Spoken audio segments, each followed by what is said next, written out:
Bom, boa tarde, Flávio, meu amigo. Estamos começando aqui mais um podcast aqui com a presença do Flávio de Sá Ribeiro, diretor da Policlínica Pia Carneiro, né? É considerada a maior policlínica da América Latina, né, Flávio? Isso, considerada a maior policlínica da América Latina. E quando eu assumi há 3 anos atrás, né, eu tive o prazer de receber a visita do adido cultural da Embaixada Francesa, que veio com o objetivo de conhecer a policlínica. Eu digo, cara, por que você quer conhecer a policlínica? Ele falou, porque é a maior policlínica da América Latina e a gente tem um interesse muito grande no sentido de evoluir com o processo de deshospitalização dos atendimentos em saúde de alta complexidade. Então, Esse era um tema até que eu ia colocar, já que você já adiantou, a questão da deshospitalização, né? Porque a policlínica é o hospital dia, né? isso, Então a pessoa vai lá, faz o tratamento e vai e, embora. e vai embora. Assim, Isso. se precisar de alguma intervenção maior, uma internação, aí interna, mas isso é mais raro também, né? Não, Todo o tratamento é feito para que o cara volte o para casa. cara volte para casa no mesmo dia Exatamente. e se a recuperação seja em casa, ou seja, tem todas as vantagens do ponto de vista tanto da saúde do paciente quanto do custo, da gestão, né, da logística, né? Deixa eu historiar para você. Eu sou cirurgião, né, e sempre trabalhei. Oncologista, né, da Isso, eu sou parte cirurgião oncológica. oncológico e geral. Mas eu sempre trabalhei com formação de cirurgiões. Deixa eu só cortando, você foi o médico que fez o primeiro transplante de pâncreas do Brasil. Eu sou da equipe não, que fez o primeiro transplante de pâncreas do Rio de Janeiro. O Ah, transplante de pâncreas, quando a gente começou a fazer aqui no Rio de Janeiro, uhum. ele já era feito em São Paulo e no Rio Grande do Sul. E o colega de São Paulo já fazia alguns casos e o colega do Rio Grande do Sul também. Nós fomos à França, uma equipe de 3, eu e mais 2 colegas Você também tem da. uma formação grande lá na França, né, que eu sei, Isso, né? a gente foi para Lyon, porque a referência do transplante pancreático na Europa era o colega, um professor chamado Jean-Michel do Bernard. Uhum. Ele foi o primeiro a transplantar na Europa, era um cirurgião urológico e microcirurgião, professor de microcirurgia da Universidade de Uhum. Lyon, a Universidade Claude Bernard. E é, eu escrevi para ele na época, porque a gente trabalhava no serviço de pâncreas do Hospital Universitário Clementino Fraga Filho, né? Ele era estruturado do Hospital Universitário Clementino Fraga Filho na época, em Uhum. 1996. Ele era estruturado em 4 enfermarias, uma enfermaria focada em cirurgia gástrica, outra enfermaria focada em procedimentos de emergência, outra enfermaria focada em cirurgia endócrina e vias biliares, e o quarto, que era pâncreas, esôfago e baço. E eram os procedimentos de pior resultado do ponto de vista de casuística. Então, o grupo ao qual pertencia, que na época era comandado pelo professor Célio Pacheco Chaves, com quem eu tenho uma gratidão infinita, porque Uhum.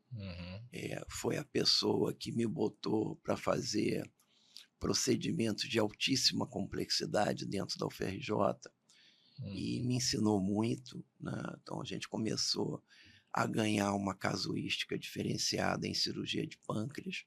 E aí a evolução natural foi fazer transplante de pâncreas.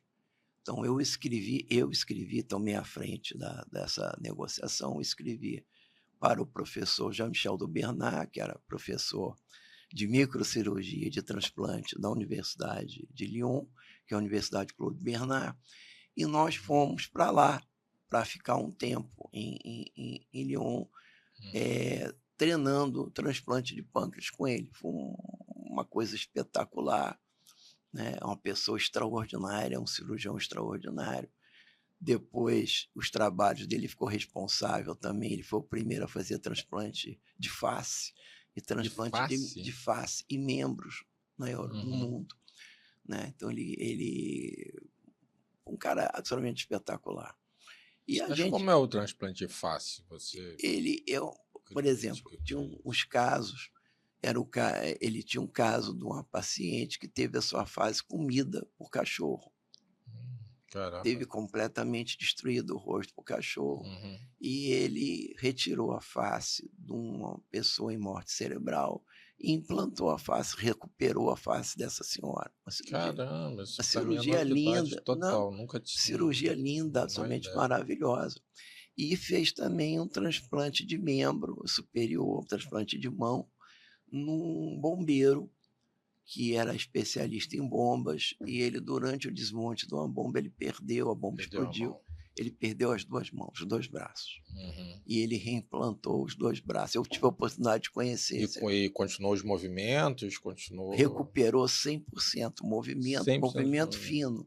Ele chegava a desenhar com as mãos implantadas. É Então, muita técnica, né? Isso. não, coisa espetacular, somente espetacular. Mas ele era um cirurgião extremamente diferenciado. Ele criou uma técnica dele de fazer transplante de pâncreas, e porque o pâncreas ele tem umas peculiaridades, como produz insulina, e você fazia o transplante para resolver a diabetes tipo 1, Uhum. né? E tratava a diabetes e insuficiência renal, fazia o transplante duplo, Entendi. pâncreas e rim. Uhum. E você tinha um problema porque o pâncreas produz a insulina na sua forma inativa. E essa insulina, para ser ativada, ela precisa passar pelo fígado. Uhum. Então, os primeiros transplantes eram feitos colocando pâncreas para jogar os produtos endócrinos dele na circulação geral. E essa tinha que circular o corpo inteiro para depois passar pelo pâncreas, Uhum. pelo fígado, para ser ativado. Ele criou o transplante com implante venoso portal. Então, o pâncreas era colocado numa determinada posição que a insulina que ele produzia imediatamente passava pelo fígado antes de ganhar a circulação geral. E nós aprendemos a fazer e fizemos os transplantes dessa maneira. Muito legal. Caramba. Não, E você totalmente. participou do transplante de fígado aqui também, né? Exatamente. Quer dizer, Com essa equipe do Bernardo? não, essa é Outra equipe. outra equipe. O Uhum. professor Joaquim Ribeiro, ele trouxe a proposta de fazer transplante de fígado na UFRJ, inaugurou isso no Rio de Janeiro e trouxe uma equipe do Hospital Santo Antônio, na época, em 1996, 97. Aí, quando essa equipe veio transplantar, havia necessidade que cirurgiões que fossem dar apoio a essa equipe participar do procedimento Uhum. falassem francês. E eu estava no momento do transplante, e como eu falo francês fluente, Claro, ficou na França, fez toda a formação na França, né? isso. E Então, aí o que acontece? Eles me chamaram para participar, para dar o suporte à equipe cirúrgica. Isso foi absolutamente maravilhoso, porque eu pude participar ativamente. e foi feito aonde? Qual Foi feito hospital? no Hospital Clementino Fraga Filho também, Ah, também no Clementino. entendeu? E eu participei, uma cirurgia linda, maravilhosa, e que eu pude acompanhar em detalhes, fazer parte da equipe, por falar francês. Policlínica hoje está atendendo quantas pessoas por dia? Olha só, ela varia muito isso. A gente, há 3 anos, quando eu assumi a direção, se atendia na faixa de 900 e poucas pessoas. Hoje, dependendo do período, chega a atender 2.000 pessoas por dia. 1.500 a 2.000 pessoas por dia. Se você pensar que para cada pessoa que a gente atende tem um acompanhante, você pode dobrar o número de pessoas que circulam. Uhum. Se pensar que, por exemplo, os pacientes atendidos pelo CETAC, que é o Centro de Anomalias Craniofaciais, recebe famílias, porque Uhum. vem a criança, vem uma família para dar suporte, essa criança fica absolutamente o dia inteiro dentro da policlínica para passar por uma série de consultas. Avaliação da odonto, avaliação da cirurgia plástica, avaliação da fonoaudióloga, avaliação. Então, são várias avaliações. E o paciente fica lá, o garotinho fica lá o dia inteiro, entendeu? Eu estou tendo a oportunidade de visitar lá a policlínica, né, Uhum. Flávio, e não é à toa que para mim é um prazer grande estar com você aqui, porque a gente viu ali historicamente tanto o desenvolvimento, tanto o crescimento da policlínica, quanto a melhoria extraordinária da qualidade do atendimento, né? A gente está indo na policlínica, uma clínica de 1967, né? Isso. Que é uma clínica antiga. Você vê até a própria arquitetura da clínica remete aos anos 60, né? Nasceu o PAN, Marechal Tem Rondon. aqueles jardins internos, então a melhoria da qualidade ali é excepcional e o crescimento no atendimento também. Eu até brinco, né? Um abraço lá sempre, que eu mando para minha cidade, Engenheiro Paulo Fronten, em Paracambi, né? Que é a minha base lá, sentimental. Um abraço lá pro Fred, lá do Frontin de Verdade, o podcast lá da cidade, que eu sempre mando.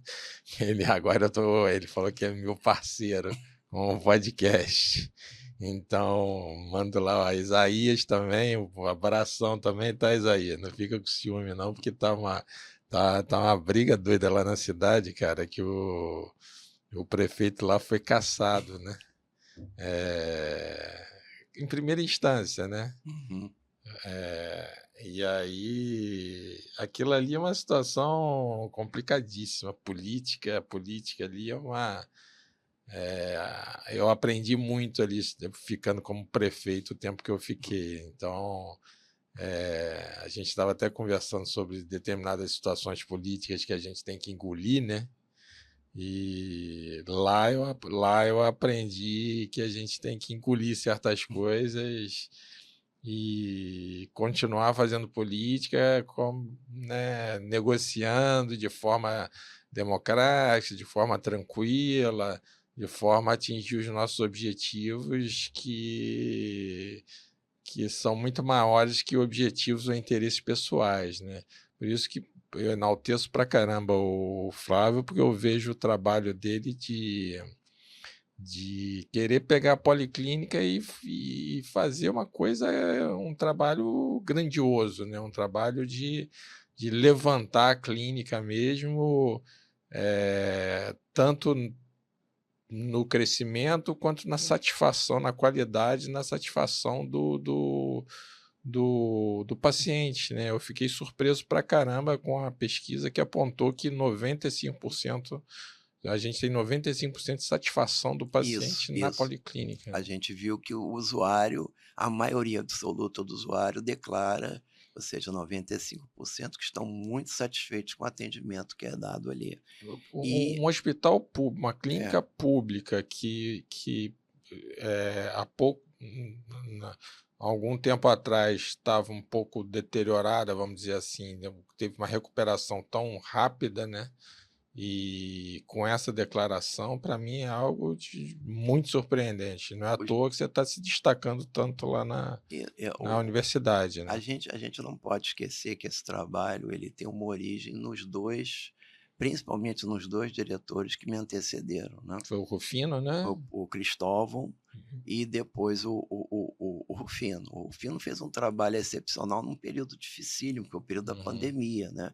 Eu já entrei no final da pandemia, porque ele foi chamado para ocupar a Pró-Reitoria de Saúde, e aí ele me convidou para ocupar o lugar dele, porque na época ele era interventor, houve um problema, porque Uhum. ao final da gestão do Cristóvão, houve a articulação para uma eleição para o novo diretor. Essa eleição foi comprometida por vários problemas muito ruins que aconteceram durante o processo eleitoral e o reitor. Que a gente conhece como é que funciona, né? Isso. E aí o reitor, ele nomeou o Rufino, professor titular de pneumologia da UERJ, uma pessoa extraordinária, um empreendedor fantástico, e ele ocupou a direção como interventor. Passou 2 anos, a estrutura da universidade, porque eu precisava de uma pró-reitoria de saúde, porque se criou o Hospital Pedro Ernesto é uma coisa absurdamente grande, tão e extremamente importante para a saúde de todo o estado do Rio de Janeiro, e a universidade ganhou a possibilidade de ter um hospital no interior. Então criou-se o Hospital Ezio Cordeiro, Que né, tá lá o Chico Barbosa lá, que né? está o Francisco Meu Barbosa, amigo. que o Francisco Barbosa, além de ser uma pessoa extraordinária, é um patrimônio vivo da história da medicina. Da UERJ, né? Da, Impressionante. Ó, a gente conversa com o Chico Barbosa, é, ele já deu aula, acho que para todos os reitores da UERJ, né? Todos os reitores da UERJ tiveram aula com o Chico Barbosa. Acho que todos os diretores de hospitais do Rio de Janeiro e o, já tiveram aula com o Chico e o Barbosa, Chico né? Barbosa Ele é de uma não, simplicidade, de uma humildade, né? memória viva da evolução do SUS do Rio de É. Janeiro. Né? Eu tive a oportunidade também de conhecer Ezio Cordeiro. Eu trabalhei com Ezio Cordeiro porque o Ezio Cordeiro criou a Faculdade de Medicina da Estácio de Sá, da Universidade Estácio de Sá. E na época que ele criou, eu tive a oportunidade de trabalhar com ele. Eu era de Bom Sucesso, da direção de Bom Sucesso. Então, ajudei ele a montar o campus da universidade, o campus de aula da universidade, que funcionava dentro do Hospital Geral de Bom Sucesso.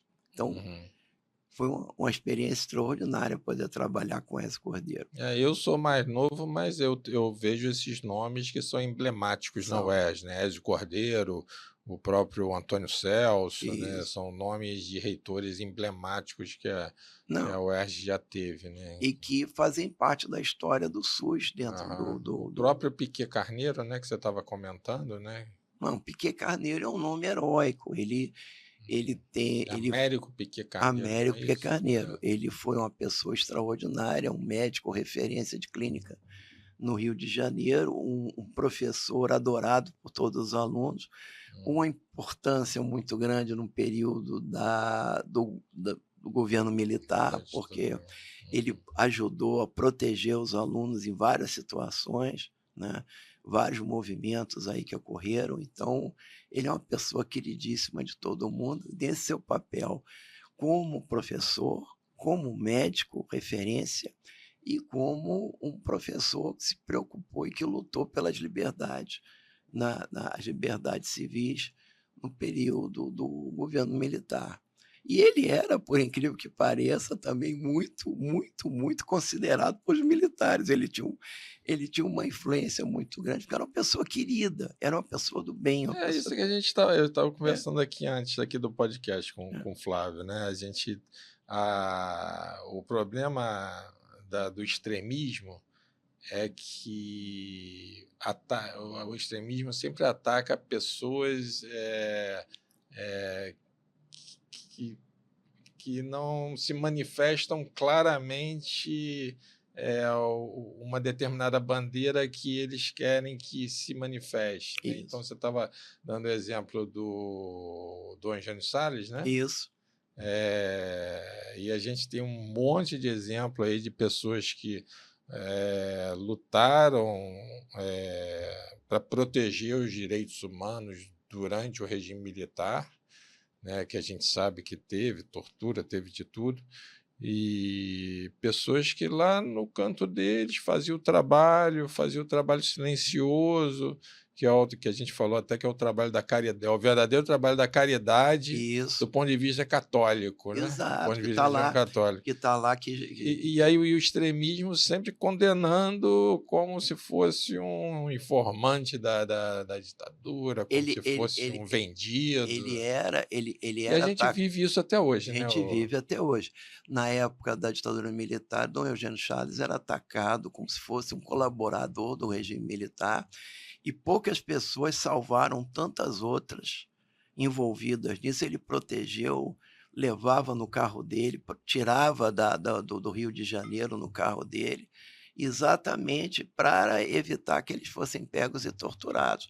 Mas ele pedia que não falassem disso, Para as vítimas que não que comentasse, não para que ele até comentasse. pudesse continuar a fazer o trabalho. Exatamente. E é o que está escrito na Bíblia, que a mão esquerda não saiba o que a mão direita fez. Você acha que a gente está vivendo isso até hoje, ô Acho, Flávio? acho, A acho gente, porque a gente, a nossa manifestação, se não for exatamente coadunada com os valores do extremismo, é, a gente é jogado para um lado, né? Então eu vejo todo mundo fala, pô, não, o comunista me chama de extrema direita e o extrema direita me chama de comunista. São exatamente. várias pessoas que sofrem isso, Eu né? fui eu fui diretor do Conselho Regional de Medicina. E eu, por ser um grupo que tinha muitas pessoas ligadas a pensamento direitista, eu sou visto por muitas pessoas como um extremista da direita.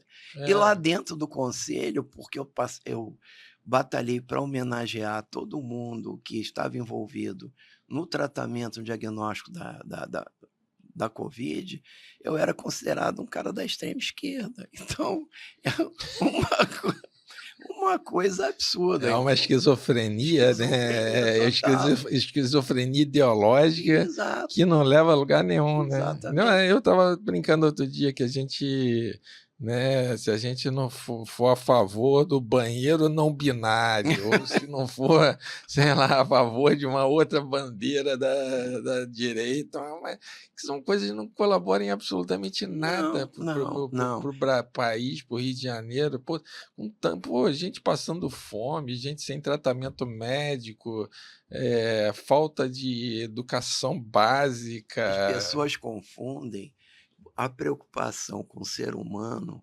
entendeu, com o você concordar com determinadas atitudes. Então, por exemplo, um dos orgulhos que eu tenho na policlínica é exatamente o ambulatório de identidade que funciona lá. Que É está um que funcionando está funcionando maravilhosamente bem, né? Que é maravilhosamente. uma inovação. Exato, porque é o É, seguinte, uma das coisas que acontece muito agora é o indivíduo, na sua ânsia de se redesignar na sua opção sexual, ou seja, eu quero me hum, redesignar. Eu sou considerado sexo masculino, mas eu vivo como no sexo feminino. E a mesma coisa, eu sou considerado do sexo feminino, mas eu vivo como um indivíduo do sexo masculino. hum, Se chama redesignação sexual. Não existe questionamento em função disso. As pessoas têm liberdade, têm que ter liberdade para serem felizes e procurar a felicidade da forma que bem entenderem. O que a gente não pode permitir como médico é que nesse caminho da procura pela felicidade, por ser feliz, ele morra no processo. E isso está acontecendo, porque os caras morre efetivamente, né? morrem efetivamente, porque ele procura violentamente achar essa redesignação sexual de qualquer maneira. Então, esse ambulatório existe para não permitir que, dentro de uma opção sexual que o indivíduo adota, que ele se sacrifique, que ele perda a saúde dele, perda a vida. Isso é uma coisa fundamental. Os caras que estão morrendo nesse caminho, nessas escolhas, eles morrem muito novos, com menos de 30 anos. Isso não pode acontecer. Absolutamente, a gente não pode permitir que, em busca da felicidade. Eu quando falo disso, eu tenho um livro que eu sou apaixonado pelo eu digo para todo mundo que tem 3 livros de filosofia, que não são 3 livros de filosofia, são 3 livros de poesia, que é o Banquete de Platão, o Livre-Arbítrio de Santo Agostinho e Assim Uhum, Falava Zaratustra de Nietzsche. Mas no uhum. Banquete de Platão ele conta no Ele fala anterior, as várias versões do ele amor, né? fala, ele discute o amor numa situação Do tão Eros, não, do... cara, é espetacular, mas ele tem uma história que ele conta, que é uma história que exemplifica muito a forma que eu acho, porque ele conta a história e diz que os seres humanos eram seres duplos e que, Ah, tem essa história e que eram da seres Grécia isso, Antiga, que da eram Grécia... seres duplos, mas eram pessoas, assim, eram seres tão felizes, tão extraordinariamente felizes, Uhum. que os deuses ficaram com inveja da felicidade, Porque eram que completos, eram né? completos. E aí o que que faz os deuses? Eles cindem essas pessoas em 2, Ah, é. separam, então as pessoas que eram um casal, eles são separados, as pessoas que eram 2 homens eram separados, as pessoas que eram 2 mulheres eram separados. E que a vida, o objetivo da vida das pessoas é reencontrar a sua metade, que ele foi brutalmente separado. E que essas pessoas que conseguem encontrar a sua metade, eles se tornam as pessoas mais felizes do mundo. Então, o amor é isso, o amor é você encontrar a sua outra metade. Se for um homem encontrando uma mulher, maravilha. Se for um homem encontrando a sua outra metade masculina, maravilha. Se for uma mulher encontrando uma outra metade feminina, maravilha. O objetivo é que todos nós sejamos felizes, podendo exercer o amor, viver o amor da forma que nós achamos que seja válido, que seja importante. É, isso é bonito. Isso é muito importante. Isso tem uma, a Constituição Americana que tem os direitos fundamentais, eu acho interessante. Eu acho que a Constituição brasileira não tem isso, mas que tem o direito à busca à felicidade, né? Todo Exato. ser humano tem direito a buscar a felicidade, Você não pode né? impor a ninguém o seu padrão de felicidade, Uhum, mas você tem que ter liberdade para procurá-lo. Eu não uhum. posso querer que nenhuma pessoa ache a felicidade da mesma maneira que eu acho. Ninguém pode ser obrigado a pensar igual a mim, mas eu não posso eu também ser perseguido porque eu penso diferente ou porque eu sinto diferente. Se eu sou um cara que vivo numa família tradicional, eu tenho que Uhum. ser respeitado por viver numa família tradicional. Se eu vivo numa família que que rompe com os estereótipos, eu tenho que ser respeitado por querer viver na família que eu quero viver. Ninguém pode ser acusado, nem pode ser perseguido pela sua opção. Isso é que a gente tem que trabalhar. Então, eu sou uma pessoa tradicional, eu tenho uma esposa, estou casado com a mesma esposa, uma Aham. raridade, há 34 anos. Eu É. tenho 2 filhos, um filho de 30 e uma filha de 28. Sou muito feliz por ter essa família E pessoas estruturada. assim são os que mais aceitam a diversidade, né? Exato. Eu tenho uma questão, inclusive lá quando eu assumi a prefeitura, e estava lá o Molon, estava o pessoal do André Siciliano, tá, o pessoal de esquerda, e eu enfatizei um discurso de família. Aí eu ouvi até o Lula falar uma vez que o discurso de família é um discurso retrógrado.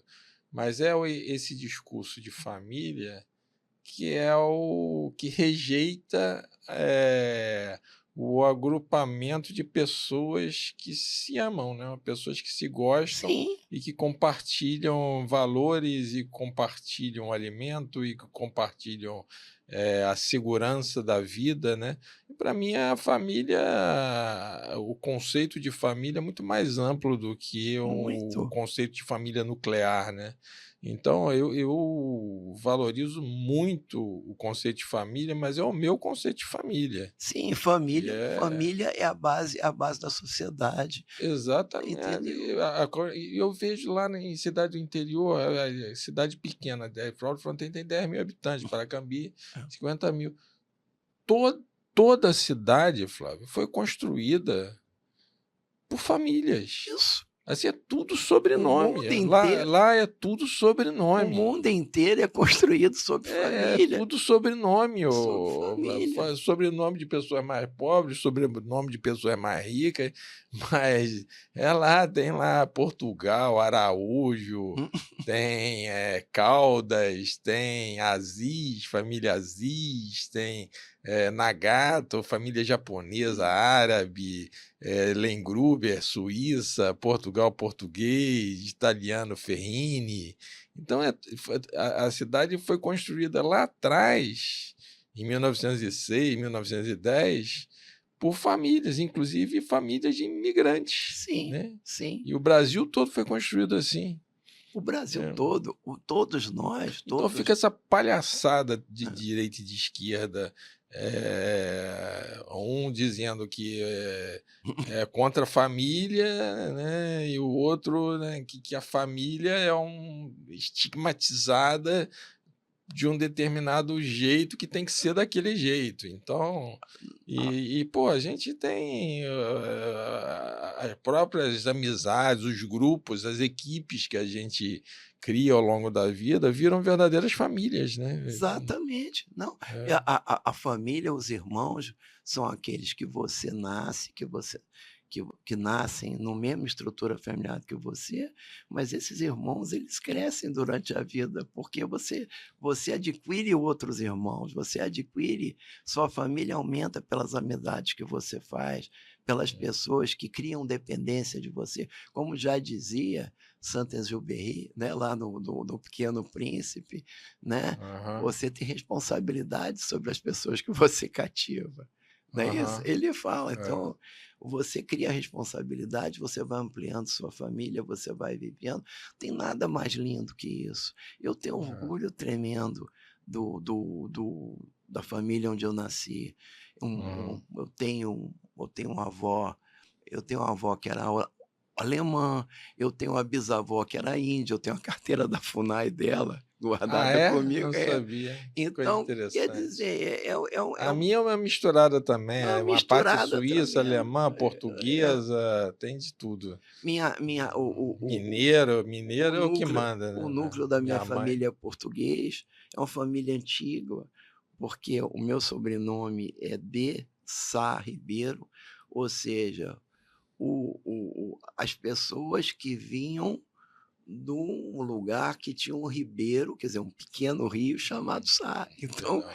existe um lugar em Portugal que tinha um ribeiro, um pequeno rio chamado Sá. E você sabe que eu tenho orgulho muito grande de ser ribeiro, porque ribeiro em alemão é bar. Então, né, Bar? é bar, bar. Então, Ah, bar tem um nome semelhante ao meu, porque, é o entendeu? Johann Sebastian E Bach, o Sebastião compositor. Bach, ele poderia se chamar em português Joaquim Ribeiro. Joaquim É, Ribeiro. Então, são outro dia eu estava vendo como é que as categorias de sobrenomes e nomes, né? isso. Que tem uns que são geolocalizados, tipo Isso, como Ribeiro Ribeiro. é do Porto, Isso, então não sei o que é do Porto. Eu, por isso, exemplo, é Portugal, é de um país, né? isso do país. É. Aí Mas tem isso, uns que são, sei lá, de relações familiares ou de ações que foram feitas. Tem uma série de conjunturas que dão o sobrenome da pessoa. É um mas isso é negócio. lindo, isso não é para ser demonizado, isso é Aham, lindo, isso é absolutamente lindo. Você olhar, entendeu? Não, nem os momentos, trabalhando com. Eu sou cirurgião oncológico, né?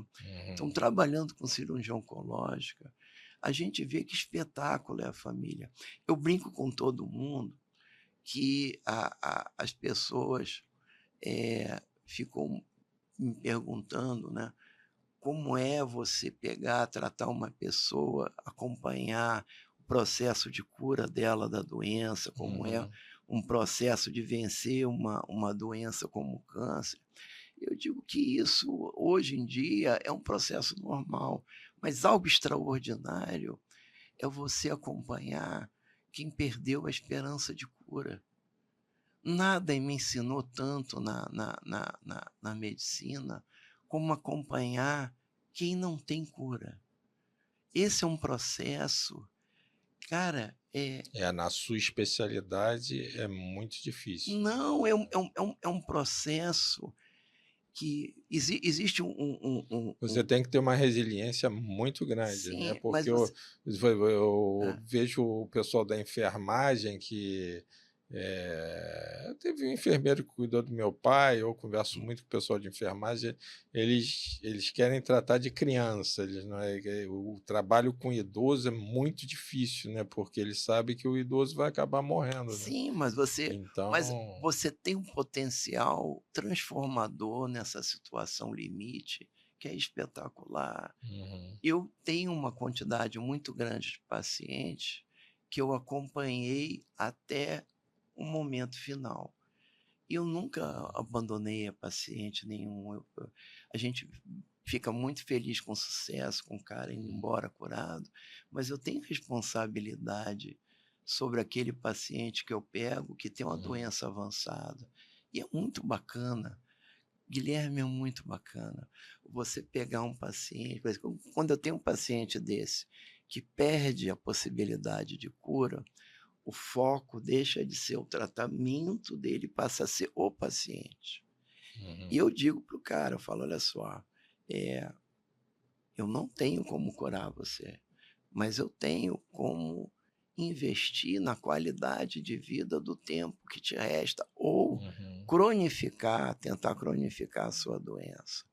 Então, você pegar um cara, dar qualidade de vida nos anos que lhe restam, uhum. e esse cara poder participar de um casamento de um filho, do Uhum. nascimento de um neto, da Foi o formatura. caso do meu pai. Meu pai É, morreu com linfoma, né? é. Mas até o final da vida, muito bem.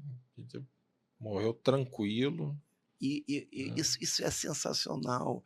Você vê a família aproveitar aquele tempo, o cara participar das coisas da família. Eu tenho uma gaveta no meu consultório que eu guardo as mensagens desses pacientes, porque eu não minto para paciente nenhum. Uhum, E não mentir não significa que o cara saiu do meu consultório para se jogar debaixo de um ônibus ou pular pela janela. Nunca. uhum, Eu converso seriamente com ele, a gente conversa. E essa construção desse período gera coisas absolutamente extraordinárias. Eu tenho mensagem na minha gaveta de agradecimento, tanto dos uhum, pacientes que mandam para mim, escrevem essas mensagens antes de ir, como das famílias que levam essa mensagem para mim, dizendo: puxa, obrigado.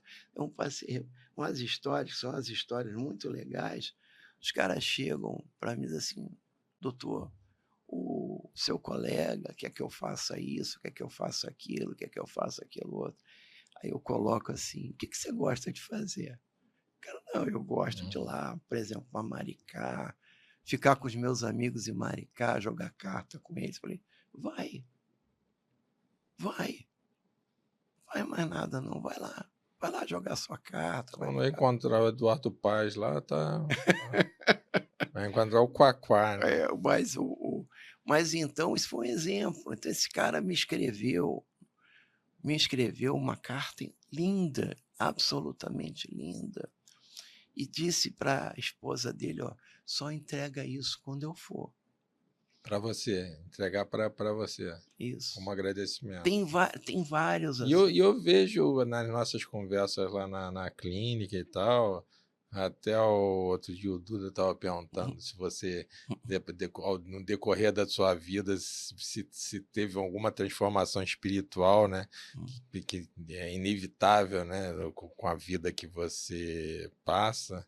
E eu vejo, dá para sentir que você tem um lado de espiritualidade muito forte, né? Tenho, Aí você tenho. falou do Santo Agostinho, né? É. Do... Você sabe que o Papa, o atual É Papa é agostiniano, agostiniano, é né? E agostiniano. aí tem toda uma história de que o primeiro Papa, o primeiro Leão, né? Leão I era É. agostiniano e foi você que O, gosta de história, foi não, ele foi, ele que embarreirou o Átila, ele né? segurou o Átila. O Átila é o nome do meu avô, Átila E Uno. Ele ele embarreirou segurou o lá em Átila. Roma, né? O Ele Átila, invadiu a Europa toda, mas em Roma a- Leão I o que que embarreirou. tinha? Ele teve um sonho, o Átila, chegando nas portas de Roma, ele veio fazendo miséria pela Itália. Uhum, Aí ele chegando nas portas de Roma, na noite ele teve um sonho. Ele teve um sonho horrível com a cruz, horrível. uhum. E acordou muito sobressaltado. E no dia seguinte ele foi encontrar com o leão. E quando o leão veio, ele veio andando com um cajado que tinha uma cruz. A sombra da cruz se Remeteu ao aproximou, sonho dele. remeteu ao sonho dele, ele ficou apavorado. Então o leão conversou com ele, acalmou ele, e ele foi embora, né? Acho que O, é um dos únicos casos de vencer uma guerra na base do diálogo, né? E Átila, ele morreu de uma forma muito esquisita, porque ele atacava as cidades e pegava as mulheres, Uhum. entendeu? Guardava as mulheres para ele. E uma mulher dessa ficou no acampamento dele. Ele esqueceu que ele tinha destruído, matado a família inteira da mulher que tinha Uhum. feito e acontecido. Ele se apaixonou pela mulher e casou com a mulher. Uhum. Mas a mulher não esqueceu. Na noite de núpcias, ele completamente alcoolizado, Ela ela matou. cortou o pescoço dele na noite de Foi núpcias. ali que ele morreu. E foi ali que ele morreu. Quando de É. manhã o pessoal foi entrar no quarto, ele estava esticado, morto, com o pescoço ensanguentado. E foi assim que Átila, o poderoso Átila, rei dos Hunos, morreu. É. Né? Um negócio esquisito. Né? E tem uma essas teorias da conspiração e tal que está dizendo que foi o Leão X, né, na época do Leão X, né, que foi a Reforma Protestante, né, surgiu Martinho Lutero, que Isso. como que condenou lá as encíclicas lá, aquela venda das indulgências, né, que hoje você vê as igrejas neopentecostais fazendo pior, né? Não, Mas a gente não vai entrar no assunto, mas, porque mas, senão. mas na verdade tem que separar. Né? É, Lutero era um cara abnegado. Quando ele faz o manifesto dele, que é pequenininho, não existe proposta em separação da não, igreja. pessoa com uma sabedoria absurda, Não, né? Ele sabia de ele vivia um momento gravíssimo, que era a Guerra dos 30 Anos na Alemanha, que foi uma guerra extremamente violenta, Uhum, massacre de civis toda hora. Então, ele via isso e a igreja perdoando os caras que levavam essa guerra no fim. Então, a reação dele tem todo um contexto histórico. As pentecostais, elas vêm do Calvino, que era um uhum, pregador, um francês. pregador suíço, na Ítalo verdade. Calvino, Isso. E ele, suíço ou italiano, e né? ele cria uma, uma forma de professar a religião cristã, mudando algumas coisas, principalmente em relação às aquisições financeiras, É a à teoria da liberação do dinheiro. prosperidade. Exato. Então, ele muda, é uma coisa diferente. Né? Lutero nunca ameaçou ninguém de morte. É, Calvino ameaçou e foi responsável por um massacre civil por conta dele. Isso é história, isso não é uma questão de uhum, falar bem ou mal, isso é história. Né? Mas material produzido por Calvino é um material interessante. Já tive a oportunidade de ler. São 2 volumes muito grandes, Uhum. muito interessantes sobre isso. Vale a pena ler. Agora, O o Flávio é complicado que assim, o nível de leitura dele, eu gosto muito de ler, eu leio muito, muito. Eu leio muito ficção, muito, gosto de tudo. Mas o Flávio é complicado competir, porque ele conta a história, a gente começa a falar um negócio, ele conta a história a fundo, né? Ele vai. Mas Lutero, o manifesto dele é pequenininho, né? E É. que depois se separou, mas o Mas contexto. ele, o Leão X É? recebeu a peste ali, mal ou bem, não tem como também, Não, porque é tudo uma questão de poder, né? Poder político da Igreja Católica e da Reforma Protestante, que rompeu isso. com a Igreja Católica e foi lá para o lado anglo-saxão. E aí o Leão X acabou recebendo essa peste de que teria sido, vamos dizer, vencido pelo protestantismo. Mas na verdade não foi, era uma guerra. É. Era o contexto alemão com a Guerra dos 30 Anos, que foi Uhum. tranquilamente uma guerra de uma violência assustadora e que teve como subproduto a questão da reforma, do início da reforma com Lutero, né? Mas foi um período horroroso da história, absolutamente horroroso, um final da Idade Média com uma guerra É. horrorosa, né? Você Então, chegou a acompanhar aqui agora o novo Papa, como é sim, aí ele, a mas história é ele é que um ele papa botou Leão missionário. XIV com essa proposta É. de dar um upgrade, vamos dizer assim, na Igreja Católica. Na verdade, a escolha do nome dele tem a ver com 2 coisas. A primeira delas é o Leão XIII, ele surge dentro de um contexto de muita transformação social. A Aham. questão, então, o E de início. perda porque é 1,5 bilhão de católicos no mundo, né? Sim, mas É ele um nível de influência política enorme. absurda, né? Mas Leão XIII, quando E o, surgiu, o próprio Trump estava de olho lá. Pô, isso, parece que o J.D. Vance é é católico católico, fervoroso, né? é católico É. fervoroso, E ele teve lá antes da morte do Papa, né? O pessoal fala, teve conversando com ou foi ele Francisco. que matou, ou ele que aconselhou o próximo Papa, que era americano, né? Mas Que é o primeiro Papa é, americano da história, o, o peruano-americano. Robert, que é o novo Papa Pio, Leão Leão XIV, XIV, ele é um Papa missionário. Então, isso é uma inovação. agostiniano, né? Sim, agostiniano e missionário. O Uhum. fato dele ser um Papa missionário é uma coisa que muda. Os papas, na maioria das vezes, são papas que têm a sua.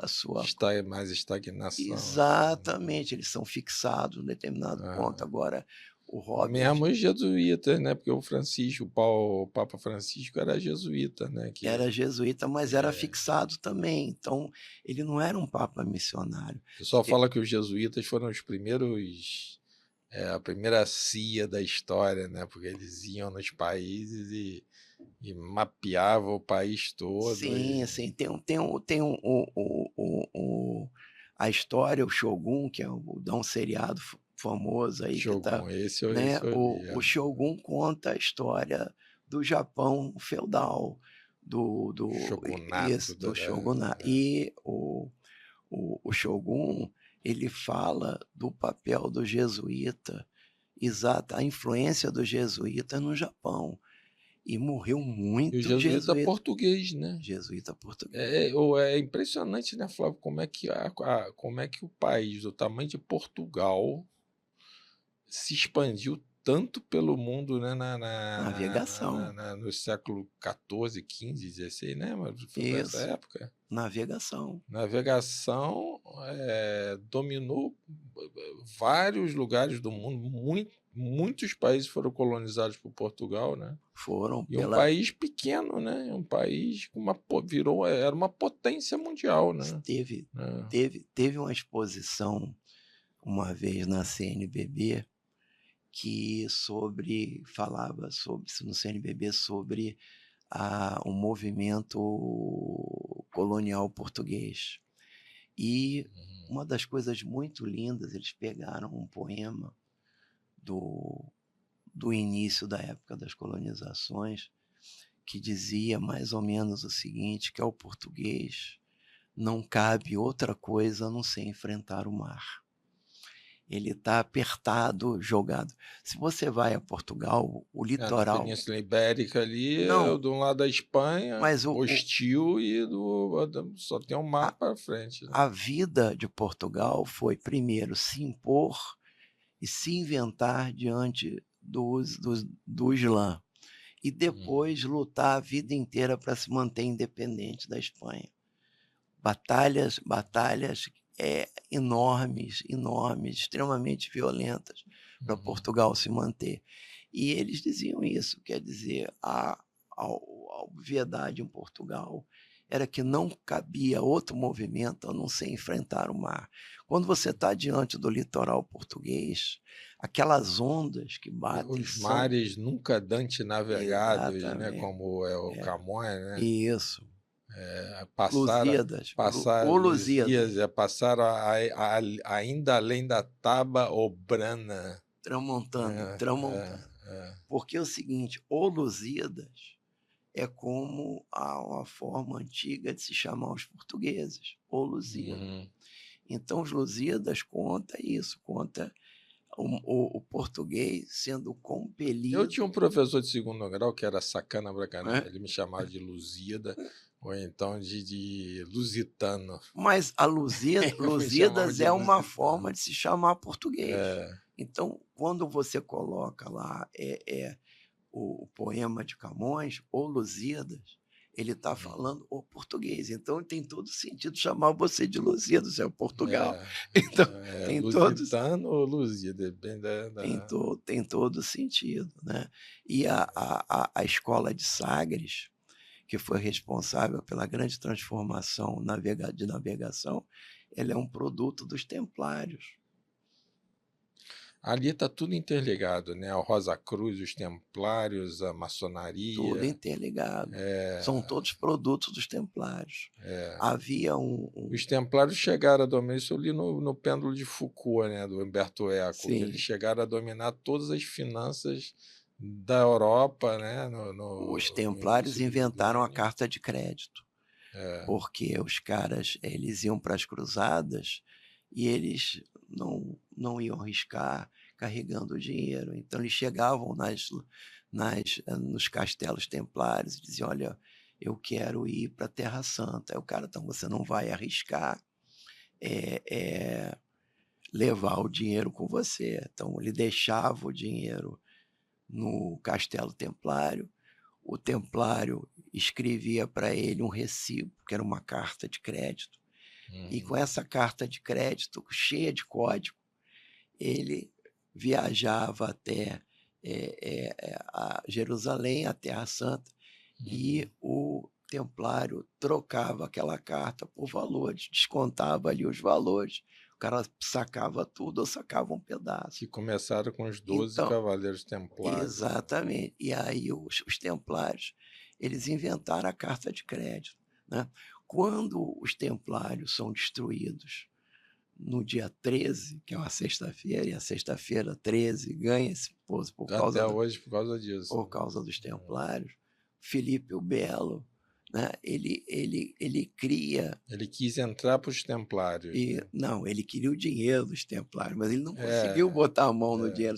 A França estava falida por conta... Você vê que na política, já naquela época, já estava... E ele começou a perseguir os templários e tentou botar a mão e não conseguiu. O que aconteceu? O dinheiro foi para a Suíça, tanto que a bandeira da Suíça é uma cópia da bandeira templária, e a marinha templária, que era extremamente organizada, e na época do Filipe o Belo, o comandante, se eu não me engano, era um oficial chamado de Rose, ele foge para Portugal e leva os mapas que os templários tinham dos oceanos navegáveis. E com isso, eles montam a escola de Sagres. A escola de Sagres é fruto dessa fuga templária para Portugal. E o início de tecnologia de navegação, Exatamente, mas principalmente os mapas. É, Os mapas da costa africana, do a Mediterrâneo. antiga Google, né? Isso. E é muito bacana, né? Então, a escola de Sagres vem a partir disso. Agora, deixa eu, já que mudando um pouco de assunto, aí, vamos falar um pouco da Policlínica, o, até os recadinhos que o Thiago mandou aqui para fazer a pergunta. Eu não, porque a gente tem atenção primária, que Isso. normalmente é a atenção do município, né? Que lá a gente trabalhou bastante. No período que eu passei lá como prefeito, a gente trabalhou muito a questão da atenção primária e a integração com a média e alta complexidade, né? Porque lá, assim, a gente regulou ali o sistema de atendimento para o sistema de regulação do Estado, que estava bem desorganizado. Tanto que a gente, em poucos meses, a gente aumentou aqui o índice final de saúde do Ministério Público, a gente aumentou de 2,5 para 7,5 em poucos meses, com ações quase que operacionais. Mas Entendeu? esse é o desafio, pô. É esse o desafio, Guilherme, porque a policlínica não é saúde básica. Esse é o desafio. Ela é saúde de alta complexidade. Então, a gente tem atenção básica nos municípios, a gente tem a média e alta complexidade, o que pode chamar segundo ou terceiro, mas aí tem agora o foco quaternário. O que vem a ser isso? O foco Isso quaternário é a reabilitação. Então, no tá. Brasil, tem um problema muito grande, porque você produz, se eu não me engano, a última estatística eram 300 a 250 mil mutilados no trânsito anualmente. Nossa. Então, o que significa? São pacientes extremamente jovens que, por acidente automobilístico, ou principalmente moto, eles são amputados ou ficam com problemas ortopédicos extremamente graves. Esses pacientes, eles não têm um serviço, uma reabilitação adequada. Especializado para isso. Então, a E deve policlínica... estar aumentando enormemente, né? Não, Porque você vê essas motos em São Paulo. muito. Eu já morei em São Paulo, tenho muito contato com São Paulo, conheço bastante. O pessoal acha que aqui os motoqueiros são malucos e tal, mas São Paulo, os motoqueiros lá, os motoboys dominam o trânsito, cara. Isso, Você tem que ter respeito total, cara. E é muito acidente, cara. Muito acidente. E por isso que está tendo uma discussão grande em São Paulo sobre o mototáxi, né? De você proibir o mototáxi pelo número de acidentes e o número de sequelados que você gera por isso. E o custo para o sistema de saúde é altíssimo, né? É altíssimo. Mas a questão não é só essa, a questão é o tempo que você leva. Você não tem reabilitação adequada.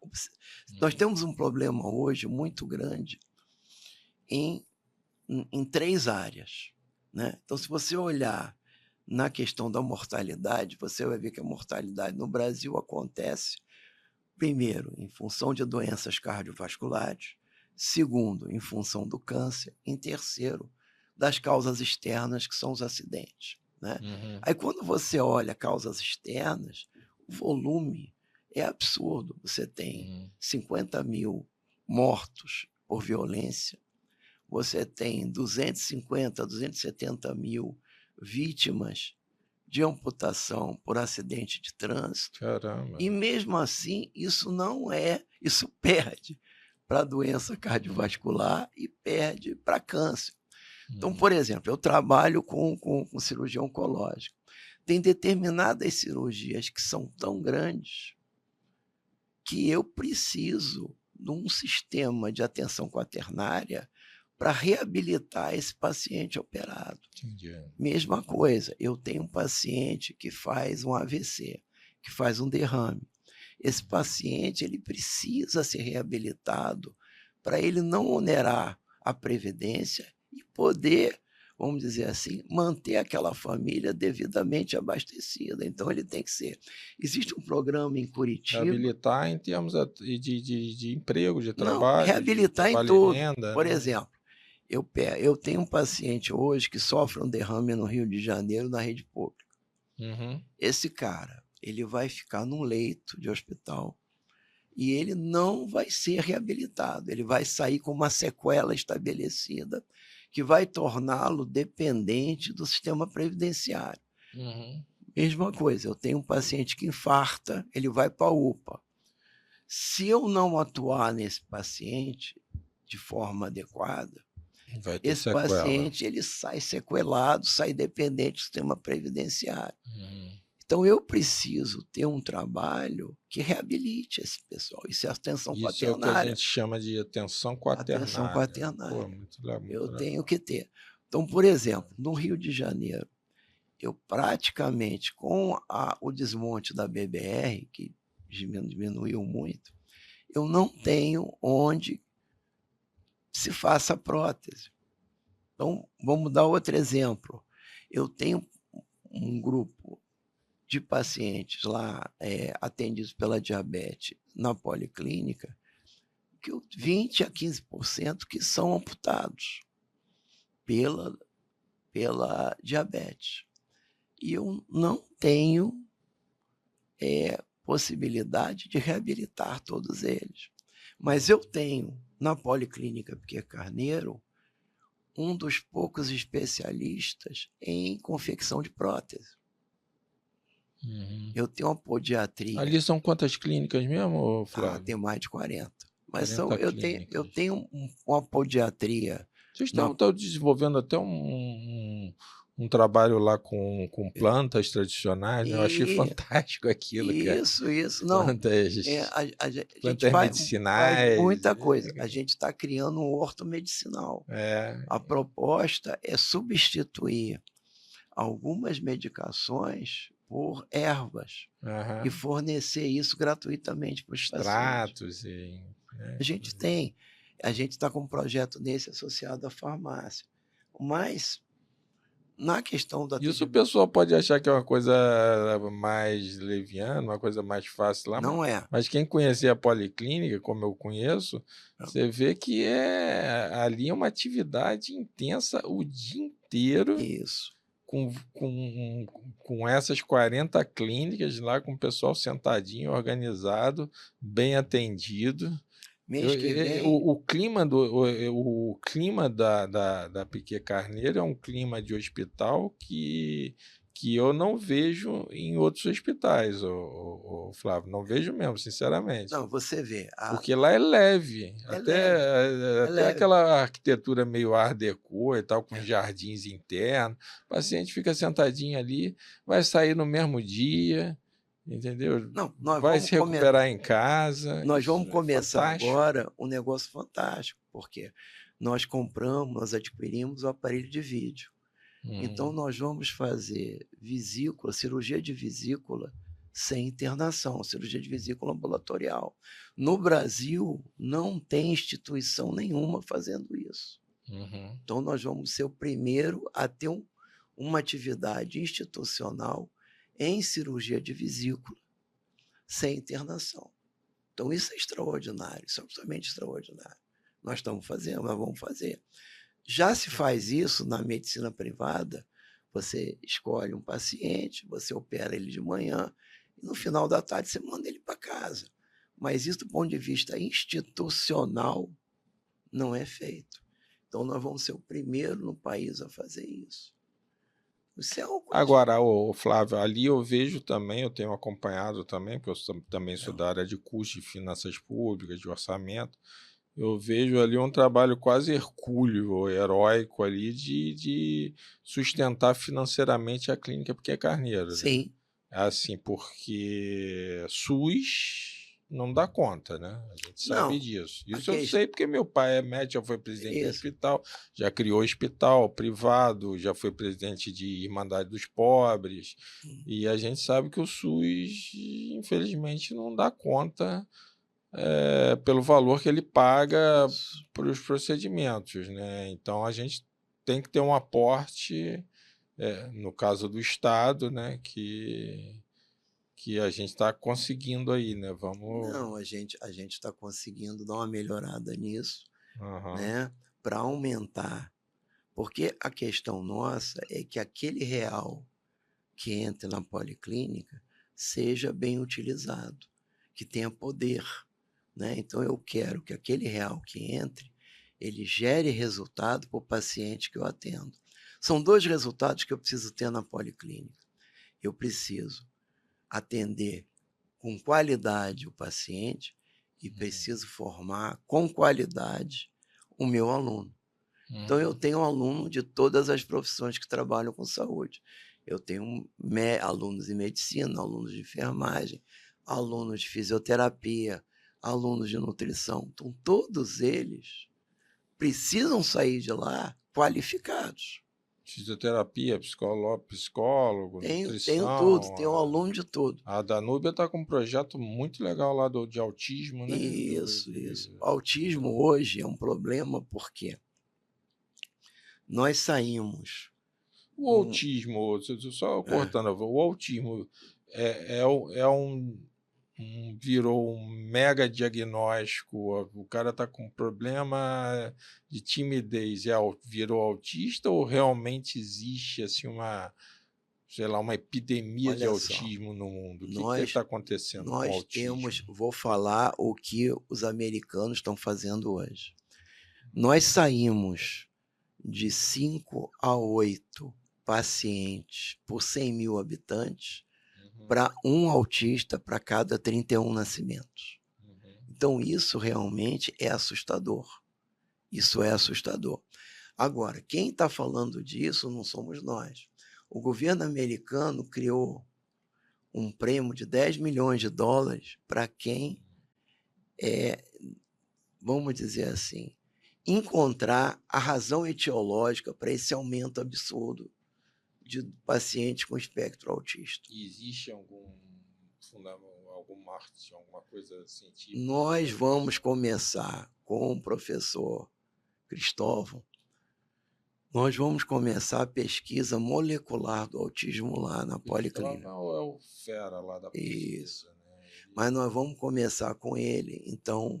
Ele vai estar dentro do nosso projeto lá. Eu sei, já falei com ele hoje também disso, porque nós conversamos sobre isso. Nós estamos fazendo uma reformulação. Flávio, deixa eu te falar uma coisa que eu tive pouca oportunidade de falar, mas a gente vai ter que enfatizar muito. Eu vou enfatizar muito porque eu também sou da política, né?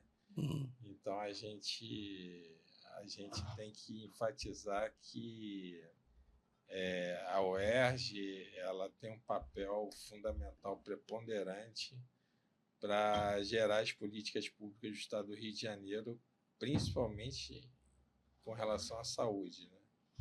Assim, a saúde, eu acho que precisa andar para e passo porque existe essa famosa questão do que é política de governo, que é política de Estado, estrutura de Estado, política de Estado e política de governo. E eu, na minha concepção, acho que a única no Brasil e no mundo não precisa falar, porque os Estados Unidos já faz isso, né? Todas as políticas públicas, todas as empresas, startups, tudo que é novo surge de universidade. Na Europa também é assim. E no Brasil, eu acho que a única instituição que tem condições de criar políticas de Estado de longo prazo estruturais é a universidade, sobretudo no campo da saúde. Você não acha isso? Você não concorda com isso? Concordo. Eu acho que a UERJ tem capacidade de ir muito além do que ela faz. Então, quando você pega hoje o papel que o Hospital Ezio Cordeiro pode assumir dentro da atividade do interior do Estado, você vê que era para a gente estar desenvolvendo vários Ezio Cordeiros, vários, que era para ter, a gente brigou muito, aliás, o Rufino, quando foi da pró-reitor de saúde, a gente brigava muito para ter a UPA universitária, precisa ter a UPA universitária, precisa ter mais hospitais no interior do Estado, como você tem o Ezio Cordeiro. A UERJ ele tem uma grande possibilidade de ser um grande efetor de políticas de saúde, de políticas de Estado para a saúde.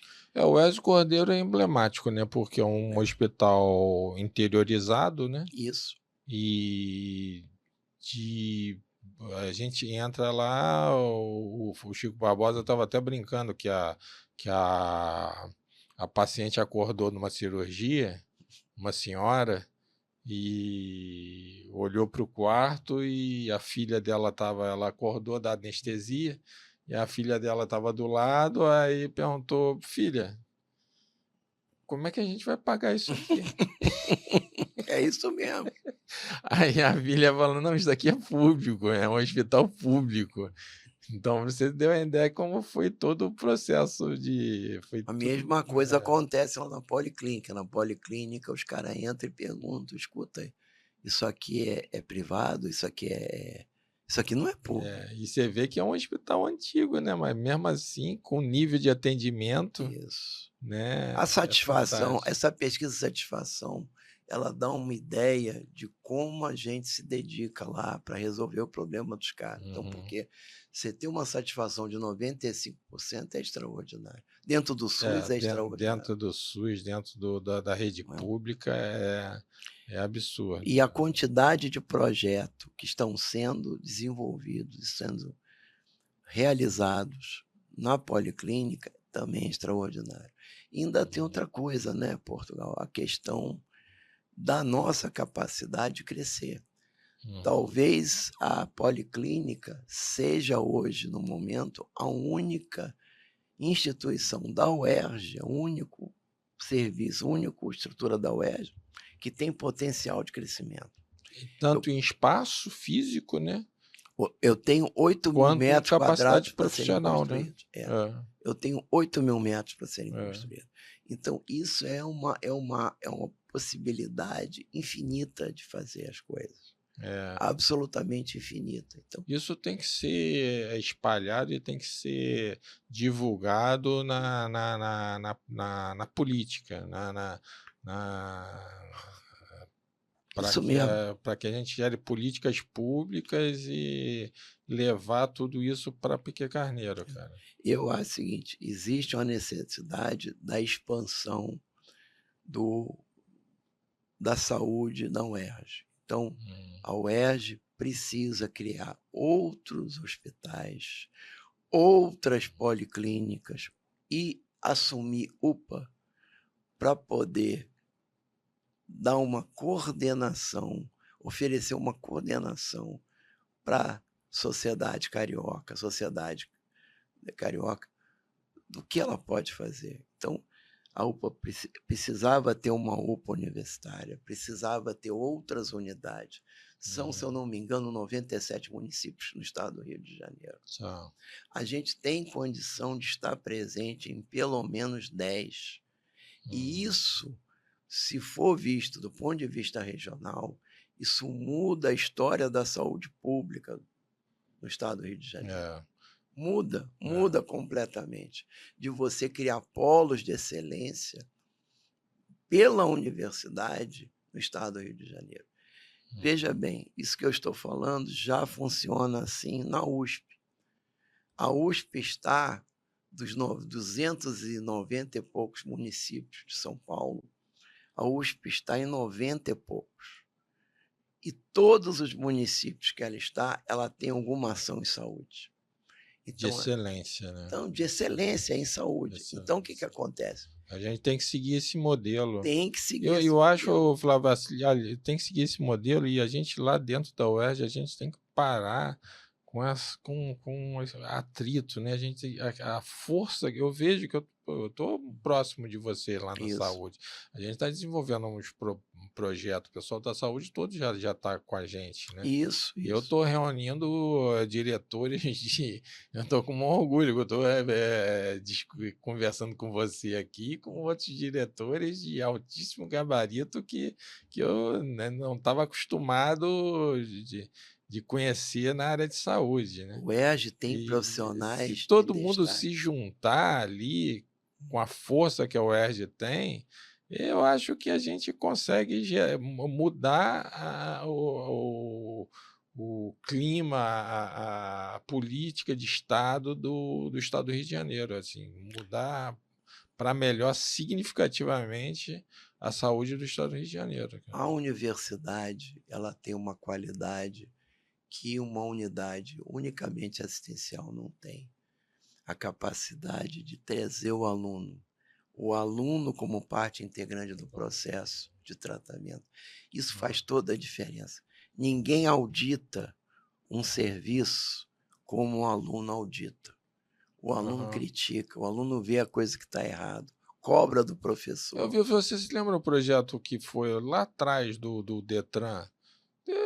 Era a Das época do clínicas. Nuzé, era a época do Nuzé, que a gente não pode É. falar nada. Eu vi a primeira, eu tinha, sei lá, 20 e poucos anos, eu fui fazer a vistoria do meu carro no Detran. Hum. E era um aluno da UERJ. E eu não sabia nem que a UERJ estava participando daquele negócio. Eu falei, você é aluno da UERJ e tal. Eu estou fazendo vistoria. Ele não deixou passar nada, Flávio. Isso, Olhou, isso. ele olhou item por item, seguiu todo o regulamento, não deixou passar nada. Falou: isso aqui não pode passar, você vai lá, conserta, volta e está tudo bem. Então, o aluno que entra para a UERJ até consegue o de reserva, então mais Isso. ainda, ele conseguiu uma matrícula da UERJ e está ali para batalhar, para lutar, para crescer, para desenvolver. E é o jovem promissor, né? É o jovem que vai construir o nosso país aí É daqui a muito 10, 20 agradável anos. dar aula na UERJ. É, É muito agradável discutir qualquer assunto com os alunos. Você vê o que é você dar aula nos caras interessados em resolver, é. em aprender e se desenvolver. Isso é muito diferente. É muito diferente. Eu já dei aula em todas as universidades do Rio de Janeiro, cara. PUC. Eu gosto de todas. Gama Filho, Faculdade de Cidade, IBMEC, né? Mas especificamente a UERJ, a gente tem um aluno aguerrido. E acho que, felizmente, a gente está acabando com esse viés ideológico extremista que os próprios alunos não aguentam mais, porque os alunos querem trabalhar, ganhar dinheiro, progredir na vida, aprender, Exatamente, né? Não querem exatamente, mais esse papo, essa conversa. E exatamente. também não querem demonizar a política, eles querem a política faz parte da vida da gente e a gente tem que trabalhar na política partidária. Eu sou da política partidária, então eu acho que a gente tem que usufruir disso para fazer a UERJ se tornar o que ela merece ser, né, cara? A UERJ tem possibilidade de crescimento e se tornar semelhante em estrutura à USP. Tem Eu toda a também acho, eu capacidade também disso. acho. Toda. Com as proporções do estado de E São isso, Paulo e do Rio de Janeiro, né? mas se você É. ocupa Mas a própria UERJ, o próprio nosso projeto aí que a gente está desenvolvendo com todo mundo, nesse próprio projeto a gente pode desenvolver um projeto, eu comecei muito com o Denizar, a gente desenvolver projetos interregionais, né? Isso é isso. fundamental. A gente Regionalizar a saúde. tinha que estreitar a conversa com os municípios. A gente tinha que criar polos regionais para poder facilitar o deslocamento de pacientes, entendeu? E o papel da UERJ poderia ser exatamente regular isso tudo, fazer esse troço acontecer, entendeu? É. Com certeza. Eu acho que a gente tem muita coisa pela frente aí. Pô, parabenizo demais, Flávio, o trabalho que você está fazendo lá na Policlínica. Eu acho que está aparecendo. Outro dia a gente estava conversando, né? Destaque tem um lado bom que a gente fica animado de fazer as coisas, de construir. E tem Isso. o lado que a gente começa a aparecer demais e começa a gerar um certo Um inveja, um frisson, um ciúme, frisson. um frisson. Um frisson. Mas eu acho que nada que pode ser vencido com diplomacia e com política saudável e sadia. Também acho. E a gente tem muita força aí para ir para essa batalha aí. Com certeza, Portugal, com certeza. Então, encaminhando aí para o final, agradecer demais a presença aí do professor Flávio, agradecer aí os ouvintes, os alunos da UERJ, lembro minha cidade, sempre vou ter que citar, Paulo de Fronten, querida, Paracambi lá, minha área, né, o pessoal todo lá que eu conheço, e nossa equipe aí que está sendo criada aí na saúde, né? Então, vamos seguir em frente. Quer dar recados finais aí, Flávio? Então, queria agradecer, né? Você é um grande amigo dos muitos, graças a Deus, que a gente tem dentro da UERJ, né? O Pode UERJ contar com a gente. é uma grande família, né? A gente acaba passando, às vezes, mais tempo na UERJ que dentro da casa da gente, né? Uhum, Isso é uma sensação gostosa de trabalhar lá, de estar junto com os alunos, de formar pessoas, de ver pessoas crescendo, mudando de vida em função do que aprenderam lá. Isso é muito bom, né?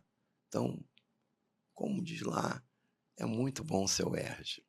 é, a gente é hoje ano de carteirinha, né, Isso. cara? Impressionante, né?